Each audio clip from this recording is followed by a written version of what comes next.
In this video, let us solve some problems based on trigonometric identities. So now we've got a problem here. We got to prove that 1 minus sine square theta into secant square theta equals 1. Now we need to use the trigonometric identities that we learned in the previous videos. So for this, we know that sine square theta plus cos square theta equals 1. Cos square theta equals 1 minus sine square theta, right? So we need to replace 1 minus sine square theta by cos square theta. Cos square theta into secant square theta. Cos square theta and secant square theta are reciprocals of each other. So let's write cos square theta into secant square theta can be written as 1 by cos square theta. So cos square theta and cos square theta gets cancelled and we get 1. So right hand side is obtained here. So now that I've solved this problem, let me explain you how to go about solving this, how to think before you solve.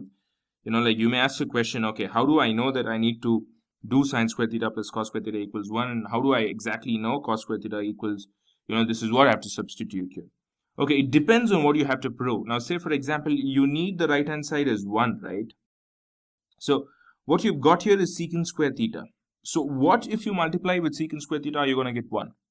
So definitely you know that the reciprocal of secant is cos. So if you do something with cos, you're definitely going to get 1. So how are you going to get cos here?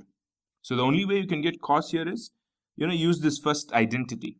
So you don't even have to actually go to this identity. I mean, since this is the first problem, since this is the start of the topic, this is the most basic problem that we're doing here.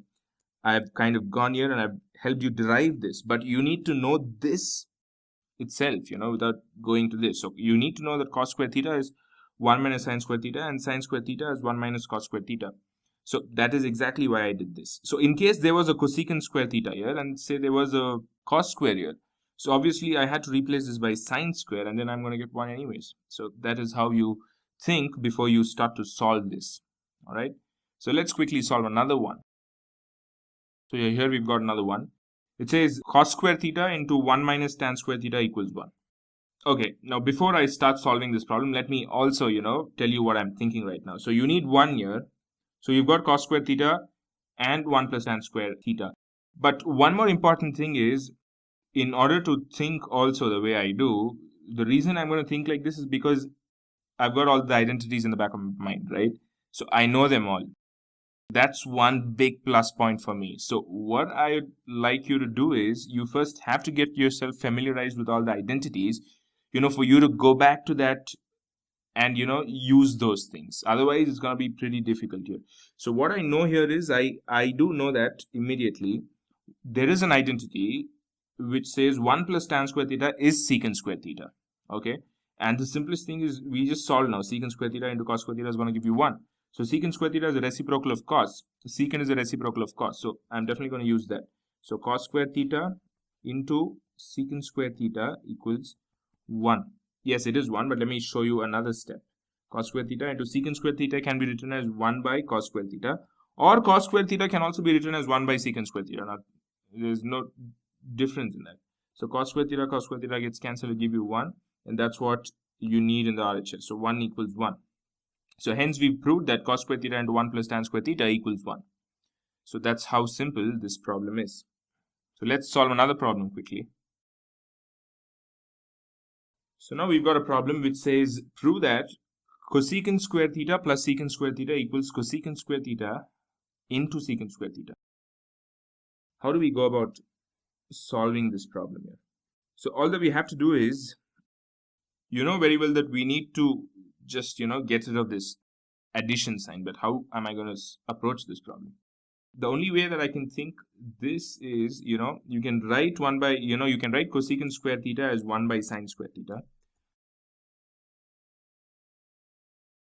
And secant square theta can be written as 1 by cos square theta, right? So just take LCM of this. So you're definitely going to end up doing like this: cos square theta plus sine square theta divided by sine square theta into cos square theta, because that's going to be LCM. Sine square theta into cos square theta is going to be LCM. And this is going to go here and sine square theta is going to go there. So now we know that sine square theta plus cos square theta equals 1. That is another identity. So 1 by sine square theta into cos square theta. So 1 by sine square theta is nothing but cosecant square theta, and 1 by cos square theta is nothing but secant square theta. So we've got RHS here. So this is how we do this sort of problem. But see, I mean, you cannot kind of think out what you're going to do in this case, because you have to, kind of do the trial and error method. And also, the more you practice, the more you're going to get better at this. So don't expect thinking or, a preparation in mind before you solve the problem, just like how we did for these two problems, because this is quite different.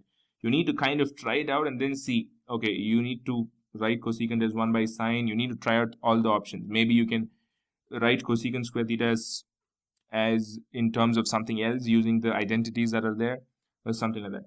But this is how it goes, and it has to come by practice. I'll see you in the forthcoming videos with a lot more problems based on trigonometric identities.